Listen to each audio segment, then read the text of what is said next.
નમસ્કાર દર્શક મિત્રો, સ્વાગત છે આપનું મંતવ્ય ન્યૂઝમાં। મેટ્રો 10 સાથે હું છું અંકિતા। નજર કરીએ મહત્વપૂર્ણ સમાચારો પર। રાજકોટથી સમાચાર સામે આવી રહ્યા છે, જ્યાં રાજકોટમાં કાર ભાડે લઈ બારોબાર વેચવાનું કૌભાંડ ઝડપાયું છે। સેલ્ફ ડ્રાઇવિંગ કાર ભાડે લઈ બારોબાર ચીટરો વેચતા હતા। રાજકોટથી આ સમગ્ર સમાચાર છે, જેમાં ક્રાઇમ બ્રાન્ચે 2 થાર ગાડી સાથે 2 ચીટરને ઝડપી પાડ્યા છે। કાર ભાડે રાખી પરત નહીં આપી અને છેતરપિંડી કરતા હતા। રાજકોટનો આ સમગ્ર બનાવ છે। આરોપીઓ વિરુદ્ધ શહેરના અનેક પોલીસ સ્ટેશનમાં ગુના નોંધાયા છે। તો કાર ભાડે લઈ અને બારોબાર વેચવાનું આ કાવતરું છે, તેનો ભાંડાફોડ થયો છે। રાજકોટમાં કાર ભાડે લઈ બારોબાર વેચવાનું કૌભાંડ ઝડપાયું છે। સેલ્ફ ડ્રાઇવિંગ કાર ભાડે લઈ બારોબાર ચીટરો વેચતા હતા અને પોલીસે આ આરોપીઓને ઝડપી પાડ્યા છે। ક્રાઇમ બ્રાન્ચે 2 થાર ગાડી સાથે 2 ચીટરને ઝડપી પાડ્યા છે। રાજકોટમાં આ સમગ્ર કૌભાંડનો પર્દાફાશ થયો છે। ત્યારબાદ ટેકનિકલ સર્વેલન્સ અને હ્યુમન ઇન્ટેલિજન્સની મદદથી આ ગુનાના 2 આરોપીઓ દર્પણ મનસુખલાલ મણવર કે જે રાજકોટનો જ રહેવાસી છે, આ ઉપરાંત આમિરભાઈ અસલમભાઈ વોરા કે જે સોજિત્રા જિલ્લા આણંદ રહેવાસી છે, બંનેને 2 થાર મહિન્દ્રા થાર ગાડી સાથે પકડવામાં આવેલ છે। જૂનાગઢમાં લાખોની ચોરીને લઈ પોલીસ એક્શન મોડમાં આવી છે। જૂનાગઢથી આ સમાચાર, જ્યાં જૂનાગઢમાં લાખોની ચોરીને લઈ પોલીસ એક્શનમાં આવી છે। જ્યાં ચોરીનો બનાવ બન્યો હતો તેને લઈને આ વિગતો છે। લાખોની ચોરીને લઈ પોલીસ એક્શનમાં આવી છે। ચોકી ગામમાં આવેલ જેટકો 66 કેવી સબસ્ટેશનમાં ચોરી થઈ હતી। શખ્સોએ ત્રાટકીને 2 કોપર રિએક્ટરની ચોરી કરી હતી।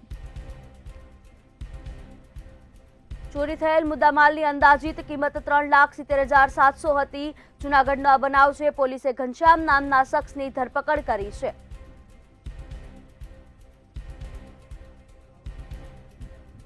જૂનાગઢથી આ સમાચાર, જેમાં પોલીસે ધરપકડ કરી 2 દિવસના રિમાન્ડ પણ મેળવ્યા છે।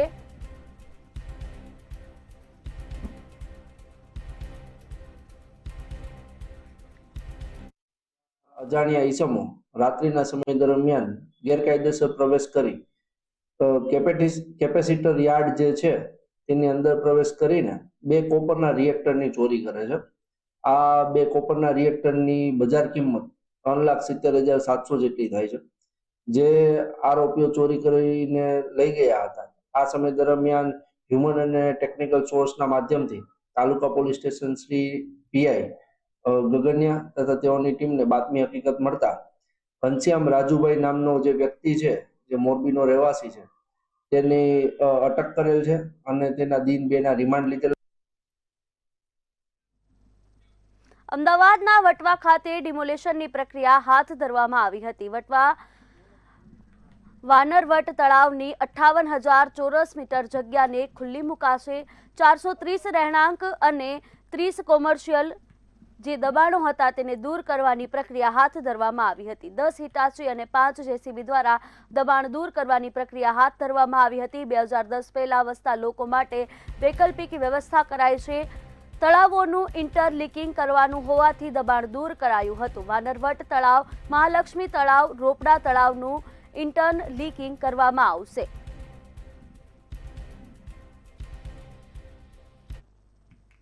એમાં વાનરવટ તળાવ છે, એ વાનરવટ તળાવ છે એ 28,000 ચોરસ મીટર જેટલું તળાવ છે અને એની અંદર આવેલા દબાણો આપણે દૂર કરી રહ્યા છીએ। કુલ 450 જેટલા મકાનો છે આની અંદર અને 30 જેટલા કોમર્શિયલ છે। એટલે આપણે આ બધા મકાનો દૂર કરીશું આપણે અને એની સાથે 24 મીટરના 2 ટીપીના રોડ છે અને 18 મીટરના પણ ટીપીના રોડ છે। તો આ ટીપીના રોડ પણ ખુલ્લા કરીશું, એટલે ગોળ ફરતા આખા ટીપીના રોડ પણ ખુલી જશે। આજે કેટલી જગ્યા ટોટલ ખુલ્લી થવાની? 58,000 ચોરસ મીટર જેટલી 58 આપણે ખુલ્લી કરીશું। વાનરવટ તળાવ 28,000 ચોરસ મીટર જેટલા એરિયામાં છે અને લગભગ 430 જેટલા રહેણાંકના અને 25 જેટલા કોમર્શિયલ અંદર બાંધકામો આવેલા છે. વોટર બોડીની અંદર આ બધા બાંધકામો હોય કલેક્ટરશ્રી પાસેથી તળાવનું પોઝિશન મળ્યા બાદ હવે તળાવને ડેવલપમેન્ટ કરવાનું પ્લાનિંગ છે. વત્તા વાનરવડ તળાવ, મહાલક્ષ્મી તળાવ અને રોપડા તળાવ ત્રણને ઇન્ટરલિંક કરવાનો પ્રોજેક્ટ ચાલી રહ્યો છે. આપણે જોયું હશે કે લાઈન નાખવાનું કામ ચાલુ થઈ ગયું છે. એટલે એના ભાગરૂપે આપણે આ જે પણ અહીંયા ઇલીગલ જે બાંધકામ છે એને આપણે દૂર કરી રહ્યા છીએ. 2010 પહેલાં જે લોકો રહેતા હોય અહીંયા અને જેની પાસે 2 પુરાવા હોય રહેણાંકના 2010 પહેલાંના, એ લોકોને આપણે વૈકલ્પિક આવાસ આપીશું અને એની પુરાવાની અને અરજી એકત્ર કરવાનું કામ પણ પેરેલલ આપણે ચાલુ કર્યું છે. વધુ એકવાર વડોદરા મનપા દ્વારા ઓપરેશન ડિમોલેશન હાથ ધરવામાં આવ્યું છે.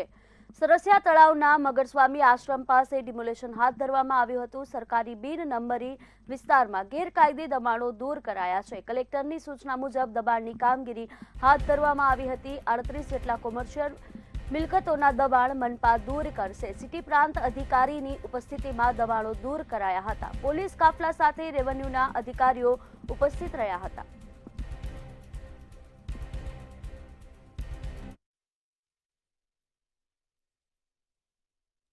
જોઈનિંગ ચાંદ બેકરી જે છે એની અંદરની ગલીમાં એક અનધિકૃત દબાણ સરકારી જમીન ઉપર થયેલું છે, જે પાકા મકાનોનું અને કમર્શિયલ દબાણ થયેલું છે.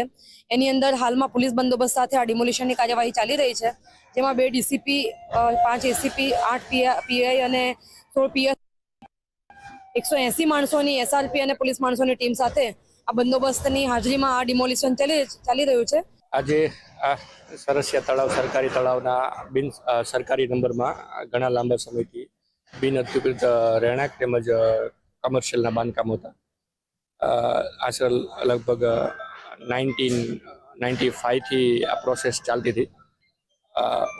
ભૂતકાળમાં હુકમો પણ થઈ ચૂક્યા હતા. આજે એની અમલવારી હાથ ધરી છે. હાલ અમે કમર્શિયલ દબાણો દૂર કરી રહ્યા છીએ. કુલ 38 યુનિટ છે. ખાણ ખનીજ વિભાગમાં ચાલતી લાલિયાવાડીનો ખુલાસો કરવામાં આવ્યો છે. 32 જિલ્લા પૈકી 5 જિલ્લા ખનીજ કૌભાંડ બહાર આવ્યું છે. કોંગ્રેસ પ્રવક્તા પાર્થિવરાજ કઠવાડિયાએ ખનીજ કૌભાંડ અંગે મહત્વનું નિવેદન આપ્યું છે. જણાવ્યું કે કેગના રિપોર્ટમાં 149 પ્રોજેક્ટમાં ગેરરીતિ, કોન્ટ્રાક્ટરને લાભ કરાવવાનો ઉદ્દેશ જોવા મળ્યો હતો. ડીએમએફના લોકો પ્રદૂષણના 84 કરોડ મેળવ્યા અને 83.60 કરોડ હજુ જમા રાખ્યા છે. પર્યાવરણ મામલે કોઈ પણ રૂપિયા વાપરવામાં આવ્યા નથી. કે ક્યાંક ખાનગી લોકોને ફાયદો કરવા પ્રોજેક્ટ મુકાયા છે, ક્યાંક એવું દેખાયું કે અસરગ્રસ્ત વિસ્તારની બહાર પ્રોજેક્ટો કર્યા છે. આ તો માત્ર 5 જિલ્લાની વાત છે.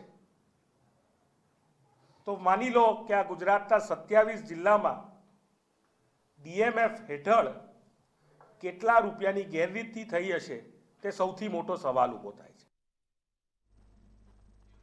અમદાવાદમાં વોટ ચોરી મુદ્દે કોંગ્રેસ દ્વારા વિરોધ નોંધાવવામાં આવ્યો હતો. કલેક્ટર કચેરી ખાતે કોંગ્રેસના ધારાસભ્યો સહિત મોટી સંખ્યામાં કાર્યકર્તાઓ વિરોધ પ્રદર્શન કર્યું હતું. વોટ ચોરી અને એસઆઈઆરની કામગીરીમાં છબરડા થતા હોવાના આક્ષેપ સાથે પુરાવા કલેક્ટરને રજૂ કરવામાં આવ્યા હતા.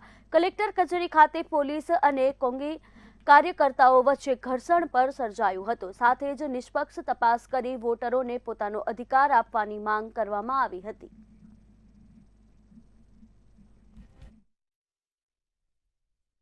કોંગ્રેસ દ્વારા કલેક્ટર કચેરી ખાતે વિરોધ પ્રદર્શન છે તે કરવામાં આવી રહ્યું છે. ધારાસભ્ય ઇમરાન ખેડાવાલા સાથે અમદાવાદ શહેરના કોંગ્રેસના પ્રમુખ છે સોનલબેન, તેમની સાથે પૂર્વ ધારાસભ્ય ગ્યાસુદ્દીન શેખ દ્વારા મોટી સંખ્યામાં જે કાર્યકર્તાઓ છે તેમના દ્વારા જે વોટ ચોરીના મુદ્દાને લઈને જે વિરોધ પ્રદર્શન છે તે કરવામાં આવી રહ્યું છે. ઇમરાનભાઈ, ફરી એક વખત વોટ ચોરીના મુદ્દે વિરોધ પ્રદર્શન કરવામાં આવી રહ્યું છે, શા માટે જરૂરી? ખાસ કરીને ગઈકાલે પણ અમે ઇલેક્શન કમિશનર ઓફ ગુજરાતના મળ્યા હતા અને સમગ્ર 182 સીટના અંદર જે પ્રમાણે 7 નંબરના ફોર્મ ભરવામાં આવ્યા છે, 7 નંબરના ફોર્મ ભરવામાં એટલા માટે આવ્યા છે કે જે જગ્યા પર કોંગ્રેસના કમિટેડ વોટ છે અને લઘુમતી સમાજના વોટ છે તેને ટાર્ગેટ બનાવવામાં આવ્યા છે. એક જે ભારતીય જનતા પાર્ટીના BLO 2 એમણે આખા 182 સીટોના ઉપર મારી જમાલપુર ખાડિયા વિધાનસભાની વાત કરું કે ત્યાં 21,000થી વધારે ફોર્મ ભર્યા છે. દરિયાપુર વિધાનસભામાં 29,000 ફોર્મ ભર્યા છે. દાણાલીમડી વિધાનસભાના અંદર 39,000 ફોર્મ ભર્યા છે. બાપુનગરના અંદર 16,000 ફોર્મ ભરાયા છે. જે પ્રમાણે કોંગ્રેસની જ્યાં લીડ મળતી હોય છે ત્યાં ભારતીય જનતા પાર્ટીના એજન્ટો તરફથી આ 7 નંબરના ફોર્મ ભરીને જે મતદારોને મતદારથી દૂર રાખવા માટેનું જે કામ અને ષડયંત્ર ચાલી રહ્યું છે તેના માટે અમારા સન્માન્ય નેતા રાહુલજીએ જ્યારે કીધું હતું કે દેશના અંદર વોટ ચોરી થાય છે, ગુજરાતના અંદર અમે વોટ ચોરી થયું છે તેના અમે દાખલા અને પુરાવા સાથે ગઈકાલે ઇલેક્શન કમિશનર ઓફ ગુજરાતને આપ્યા છે. અમારી રજૂઆત એ જ છે કે જે પ્રમાણે 7 નંબરના જે ફોર્મો લોકોએ ગલત ભર્યા છે તેના સામે FIR થવી જોઈએ. કોંગ્રેસની વોટ બેંક તો ખરી જ, પરંતુ બધા નાગરિકો જે છે તેને વોટ આપવાનો અધિકાર છે, આપણે સંવિધાને આપ્યો છે. આ સંવિધાનની મજાક ઉડાવવામાં આવી રહી છે. રાત્રોરાત હજારોની સંખ્યામાં ફોર્મ દાખલ કરવા, મતદારોના રદ કરવાના, આ બહુ જ ખોટી પ્રક્રિયા છે. વોટ ચોરીની વાત અત્યાર સુધી કરતા હતા. રાહુલજીએ ઓગસ્ટ મહિનામાં પ્રમાણ આપ્યું હતું, પણ આ તો તમારી સામે ગુજરાતમાં પ્રમાણ છે અને મોટા પાયે અગર બિલકુલ બેશરમીથી અને કોઈ પણ પ્રકારની ચિંતા કર્યા વગર આજે કલેક્ટરને અમે એ જ કહેવા માંગીએ છીએ કે એમનામાં કોઈ જાતનું જમીર છે કે નહીં, એ શેના માટે આ નોકરી કરે છે? આ ધંધા કરવા માટે એને કલેક્ટર બનાવવામાં આવે છે. એટલે આ બધી જે પ્રવૃત્તિ કરી રહી છે આખી ગવર્મેન્ટની મશીનરી એ બહુ જ ખોટી વસ્તુ છે અને અમે એનો સખત વિરોધ કરીએ છીએ. સુરત શહેરમાં ગ્રાહકોના સ્વાસ્થ્ય સાથે થતા છેડાને અટકાવવા ફૂડ વિભાગે કાર્યવાહી હાથ ધરી હતી. ઘી તેમજ દહીંના 6 જગ્યાના સેમ્પલ ફેલ ગયા હતા. સફેદ ગોળમાં કલર મિક્સ કરતા હોવાનું સામે આવ્યું છે. તપાસમાં દહીંમાં ફેટની માત્રા ઓછી નીકળી હતી. નજીવા રૂપિયા કમાવા માટે ભેળસેડિયા બેફામ બન્યા છે. શુદ્ધ ઘીમાં વનસ્પતિ ઘી મિક્સ કરીને ગ્રાહકોને પધરાવતા હતા. લોકોના સ્વાસ્થ્યનું ધ્યાન રાખીને સુરત મહાનગરપાલિકાના આરોગ્ય વિભાગ દ્વારા નમૂનાઓ લેવામાં આવે છે અને આ નમૂનાઓ આ વખતે સબ સ્ટાન્ડર્ડ જાહેર થયા છે. હાલ સેના નમૂના લેવામાં આવ્યા છે. લોકોના આરોગ્ય સાથે કોણ અને ક્યાં ચેડા કરતું હતું, આ તમામની માહિતી માટે મંતવ્ય ન્યૂઝની ટીમ જ્યારે પહોંચી છે આરોગ્ય વિભાગના અધિકારી પાસે, ત્યારે FI બ્રહ્મભટ્ટ સર આપણી સાથે આપણે એમની જોડે વાત કરીને જાણે એમનું શું કહેવું છે. સર, અત્યારે સેના નમૂના લેવામાં આવ્યા અને વધારે કરીને નમૂનાઓ ટેસ્ટિંગમાં સબ સ્ટાન્ડર્ડ જાહેર થયા છે, કઈ રીતની કાર્યવાહી ક્યાં થઈ? હું BR Brahmbhatt, food safety officer, Surat મહાનગરપાલિકા. Deputy commissioner health and hospital સાહેબ અને આરોગ્ય અધિકારી સાહેબના સીધા માર્ગદર્શન હેઠળ આગામી દિવસોમાં ઉત્તરાયણનો તહેવાર અને શિયાળાની ઋતુને લઈ લોકો ઘી, તલ, ગોળ વગેરેનો મોટા પ્રમાણમાં ઉપયોગ કરતા હોય છે. તેથી આપણે અલગ અલગ સુરત શહેરમાં અલગ અલગ સંસ્થાઓમાંથી ઘી, તલ, ગોળ વગેરેના નમૂના લેવામાં આવેલ, જે નમૂનામાંથી 6 નમૂના સબ સ્ટાન્ડર્ડ આવેલ છે. સબ સ્ટાન્ડર્ડ નમૂના આવ્યા છે. આપે પોતે કીધું કે ઉત્તરાયણ આવીને ગયું, શિયાળો ચાલુ છે, આ તમામને ધ્યાને રાખીને નમૂના લેવામાં આવ્યા.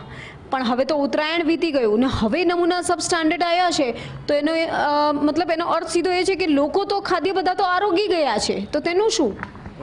હવે એવી રીતે પ્લાનિંગ કરવામાં આવશે કે બને તેટલા વહેલા નમૂના લઈ અને જે જરાક જલ્દી રિઝલ્ટ આવી જાય, જેથી આ બાબતે કાળજી લઈ શકાય.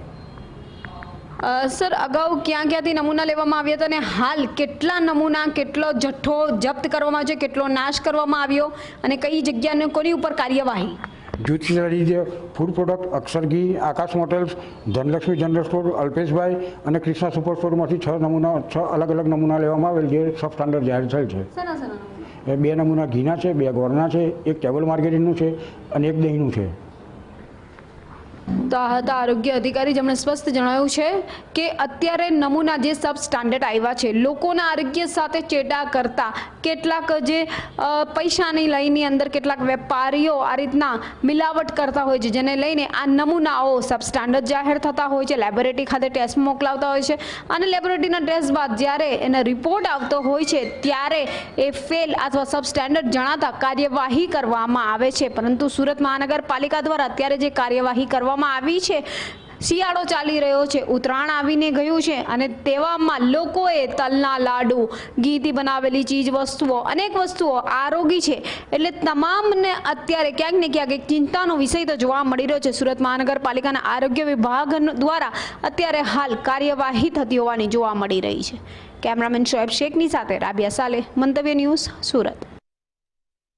રાજકોટમાં સાંઢિયા પુલનું કામ હાલ 80% જ પૂર્ણ થયું છે. 22 મે 2024ના રોજ 62 કરોડના કામ શરૂ થયું હતું, જેને ટેકનિકલ ફેરફાર અને બજેટ વધારો કરી 75 કરોડ કરાયો છે. ગોકળ ગતિથી ચાલતા આ કામને પૂર્ણ કરવા હજુ 1-2 મહિના લાગી શકે છે. પુલની કામગીરી ચાલતા ડાયવર્ઝન રૂટ પર 2 ફાટકો હોવાથી વાહન ચાલકો 25 થી 30 મિનિટ ટ્રાફિકમાં ફસાઈ રહ્યા છે. મેયરે જણાવ્યું કે રેલવેની મંજૂરીની વિલંબના કારણે કામ મોડું થઈ રહ્યું છે અને સમય મર્યાદામાં પૂર્ણ ન થયું તો એજન્સી વિરુદ્ધ પગલાં લેવામાં આવશે.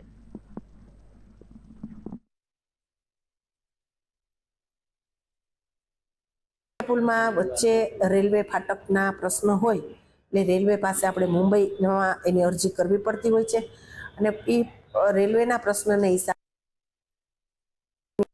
અંદર સાંઢિયા પુલનું કામ થોડુંક મોડું થયું છે. 7 મહિનાનો સમય ત્યાંથી મંજૂરી લઈ અને આવવામાં થયો છે. 2026ની અંદર માર્ચ મહિનામાં આ પુલ સોંપવામાં આવશે તેવી વાત કરી છે. ટકા પુલનું કામ છે એ પૂરું થઈ ગયું છે અને હવે ટૂંક સમયમાં 2-2.5 મહિનાનો સમય આપેલો છે. આ 2-2.5 મહિનાના સમયમાં માર્ચ મહિનામાં 2026માં આ પુલ છે એ પૂરો કરીને રાજકોટ મહાનગરપાલિકાને સોંપવામાં આવશે. સાબરમતીથી વટવા સુધીના બુલેટ ટ્રેન પ્રોજેક્ટનું બાંધકામ ચાલી રહ્યું છે, જેમાં શાહીબાગ અંડરબ્રિજ ખાતે તૈયાર થયેલા બુલેટ ટ્રેનના પિલરો ઉપર સેગમેન્ટ લગાવવાની કામગીરી હાથ ધરવામાં આવશે, જેને લઈ તારીખ 23 થી 28 જાન્યુઆરી સુધી શાહીબાગ અંડરબ્રિજ વાહન વ્યવહાર માટે બંધ રહેશે, જેના કારણે અમદાવાદવાસીઓ માટે ટ્રાફિકને લઈ હાલાકી વધશે. દિલ્હી દરવાજા સુભાષ બ્રિજથી આવતા લોકો શિલાલેખથી રિવરફ્રન્ટ થઈ એરપોર્ટ તરફ જઈ શકશે. ભારત સરકારના બુલેટ ટ્રેન પ્રોજેક્ટ બાંધકામની કામગીરી ચાલી રહી છે.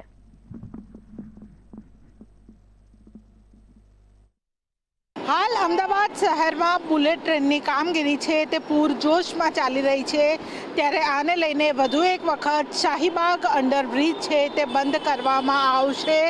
અગાઉ પણ જાન્યુઆરી મહિનામાં શાહીબાગ અંડરબ્રિજ છે તે બંધ કરવામાં આવ્યો હતો, ત્યારે વધુ એક વખત 23 તારીખથી શાહીબાગ અંડરબ્રિજ છે તે 5 દિવસ માટે બંધ કરવામાં આવશે. રાત્રે 8 વાગ્યાથી 23 તારીખે શાહીબાગ અંડરબ્રિજ છે તે બુલેટ ટ્રેનની કામગીરી હાલ ઉપર ચાલી રહી છે અને નીચે શાહીબાગ અંડરબ્રિજ છે તેની કામગીરીને કારણે, કારણ કે જે બ્રિજ છે તે બ્રિજ શાહીબાગ અંડરબ્રિજની ઉપરની તેની કામગીરી છે તે હાલ ચાલી રહી છે અને તે કામગીરીને કારણે શાહીબાગ અંડરબ્રિજ છે તે બંધ કરવામાં આવશે. ત્યારે અહીંયાથી પસાર થતા જે રોજના જે હજારો વાહન ચાલકો છે, હજારો મુસાફરો છે, તેમને ડાયવર્ઝનમાંથી પસાર થવું પડશે, એટલે કે વાહન ચાલકોને પણ વધુ એક વખત જે મુશ્કેલીનો સામનો છે તે કરવો પડશે, કારણ કે શાહીબાગ અંડરબ્રિજ બંધ થાય ત્યારે જે એરપોર્ટ તરફ જતા જે મુસાફરો હોય છે તેમને મુશ્કેલીનો સામનો પડતો હોય છે, ટ્રાફિક જામ થાય તેવી પણ સમસ્યાઓ છે તે સર્જાતી હોય છે. ત્યારે વધુ એક વખત 5 દિવસ માટે શાહીબાગ અંડરબ્રિજ છે તે બંધ કરાતા વાહન ચાલકોને પારાવાર મુશ્કેલીનો સામનો છે તે કરવો પડશે. કેમેરા પર્સન કેતન શ્રીમાળી સાથે કિંજલ બોરીસા, મંતવ્ય ન્યૂઝ, અમદાવાદ. અમદાવાદ ક્રાઇમ બ્રાન્ચે લગ્નના નામે છેતરપિંડી કરતી એક લૂંટેરી દુલ્હનને ઝડપી પાડી છે. આ યુવતી સામે માધવપુરા પોલીસ સ્ટેશનમાં ગુનો નોંધાયેલો હતો. છેલ્લા 4 વર્ષથી ફરાર રહેલી યુવતીની લાલ દરવાજા વિસ્તારમાંથી ધરપકડ કરવામાં આવી છે. લગ્ન કરી રોકડ અને દાગીના લઈને આ યુવતી ફરાર થતી હતી.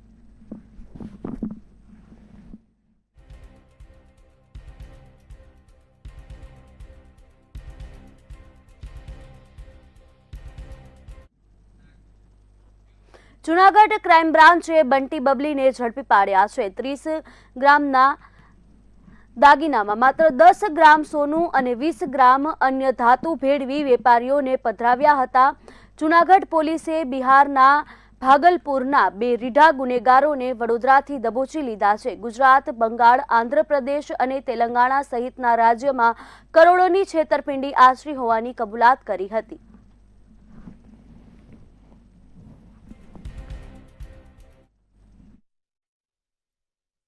એટલે આવા દાગીના કેશોદ અને જુનાગઢમાં જુદા જુદા સોનીઓને આવા દાગીના આપી અને એની સામે વીંટી, બંગડી, બુટ્ટી આવા બધા દાગીના આ જે સ્ત્રી પુરુષ છે સામે આ દાગીના આપીને એ દાગીના લઈ જતા હતા. આ રજૂઆતના આધારે આ તપાસ જૂનાગઢ ક્રાઇમ બ્રાન્ચને આપવામાં આવી. ક્રાઇમ બ્રાન્ચના પીઆઈ કુણાલ પટેલ અને એમની ટીમ દ્વારા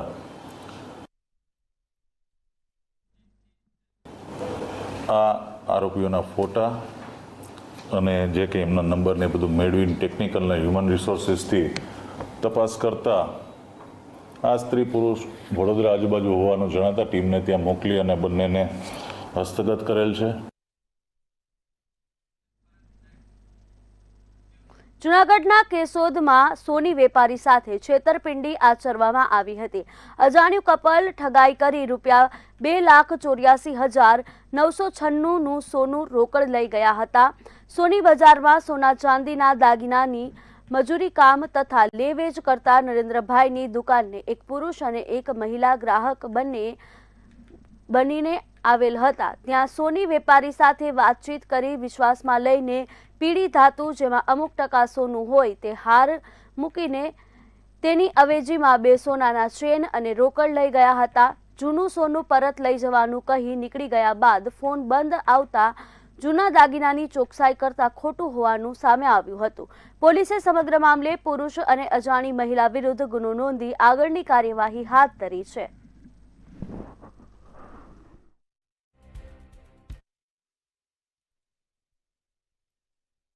એને કીધું કે મારે સોનાના દાગીના એક્સચેન્જ કરવાના છે અને દાગીના બતાવો. એટલે મેં ચેન બતાવ્યા, એને 2 ચેન પાસ કર્યા.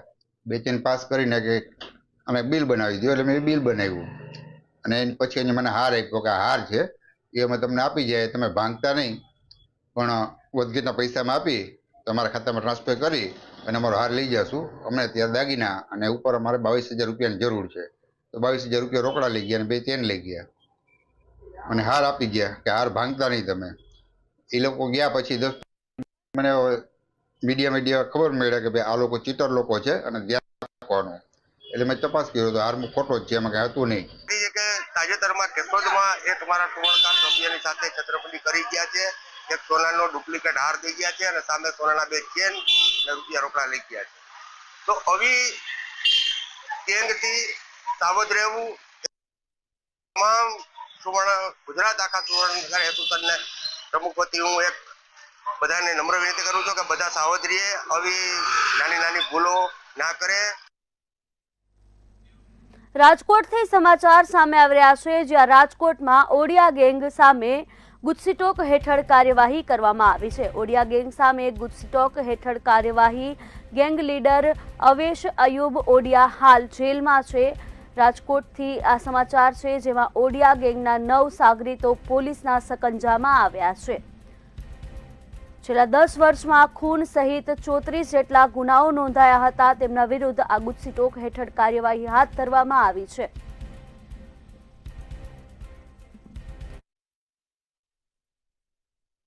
ઓડિયા ગેંગના લીડર તરીકે અવેશ અયુબભાઈ ઓડિયા છે. એ અને એમના સાગરીતો સાથે મળીને છેલ્લા 10 વર્ષમાં ખૂનની કોશિશ, ઇજાઓ, અપહરણ, લૂંટ, સરકારી અધિકારી પર હુમલો જેવા કુલ 34 ગુના આ ગેંગ દ્વારા આચરેલ છે. અને એમાંથી 15 જેવા ગુના જે છે ગંભીર પ્રકારના છે, જેમાં ખૂનની કોશિશ, લૂંટ, અપહરણ ઇત્યાદિ છે. કુલ 10 પૈકી અરબાજ, સબીર, ઇમ્તિયાજ, અનીશ, શાહિદ સહિત 9 આરોપીઓ ક્રાઇમ બ્રાન્ચ દ્વારા સકંજામાં લઈ લેવામાં આવેલ છે. અને એક જે આરોપી એનો ગેંગ લીડર છે અવેશ અયુબભાઈ ઓડિયા, એ પાસામાં જેલ હવાલે ઓલરેડી છે. તો એની કસ્ટડી મેળવી લેવામાં આવશે. રાજકોટ ક્રાઇમ બ્રાન્ચને મોટી સફળતા મળી છે. અમદાવાદમાંથી 2 રીઢા ગુનેગારોને ઝડપી પાડવામાં આવ્યા છે. તો રાજકોટથી આ સમાચાર, જેમાં રાજકોટ ક્રાઇમ બ્રાન્ચને મોટી સફળતા મળી છે. રીઢા ગુનેગારોને ઝડપી પાડવામાં આવ્યા છે. અમદાવાદથી 2 રીઢા તસ્કરોની ધરપકડ કરી છે. દર્પણ મણવર અને આમિર વોરાને દબોચી લીધા છે. આ શખ્સો ભાડે કાર લઈ અને ફરાર થઈ જતા હતા. આ વિગતો સામે આવી રહી છે, જેમાં આરોપીઓ વિરુદ્ધ 3 પોલીસ સ્ટેશનમાં ગુનાઓ પણ નોંધાયેલા છે. રાજકોટથી આ સમાચાર, જેમાં ક્રાઇમ બ્રાન્ચને મોટી સફળતા મળી છે.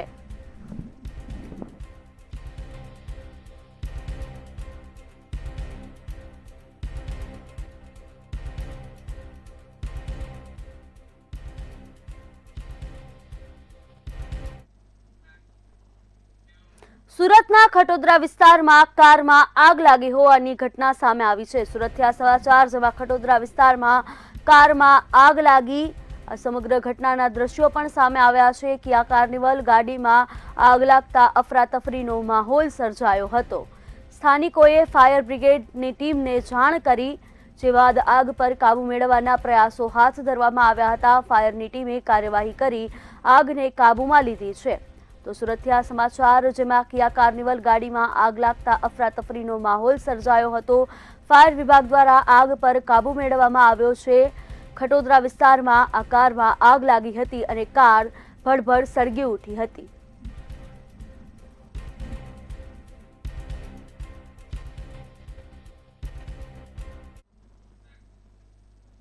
મેટ્રો 10 માં હાલ બસ આટલું જ. વધુ સમાચાર માટે જોતા રહો મંતવ્ય ન્યૂઝ. નમસ્કાર.